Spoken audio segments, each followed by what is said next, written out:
Virginia's Redistricting Commission will start with blank maps rather than adjusting voting lines from existing ones. Today's decision is a small victory for most voters as they asked commissioners to start fresh to avoid Virginia's history of partisan maps. However, some commissioners and voters say the new process has already become more political than they hoped. Investigative reporter Evan Watson explains how those are being rewritten.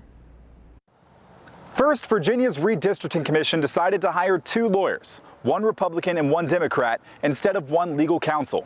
Then commissioners hired 2 map drawers instead of one nonpartisan source. Public. So much feedback, though. Yeah. It's like, they're going to bomb us for this. No, actually, they won't because.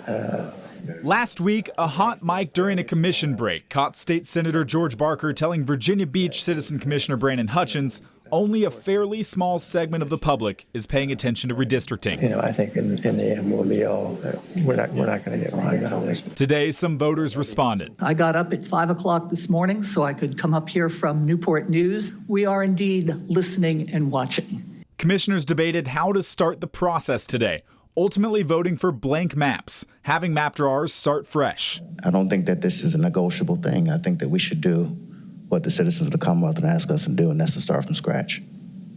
We got one shot at this, and I want us to make it count.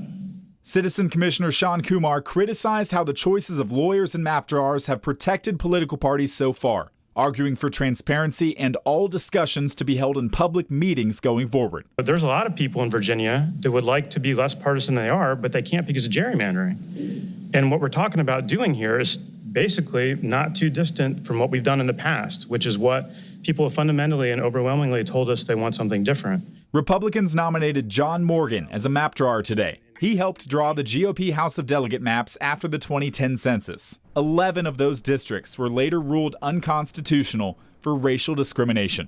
Democrats nominated the firm Haystack DNA, which has worked with the Bernie Sanders and Barack Obama campaigns. In Norfolk, Evan Watson reporting for 13 News Now.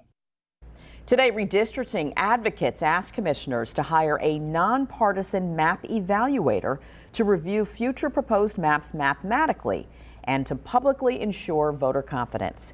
Commissioners expect to receive the formatted census data they need to start changing voting lines next week.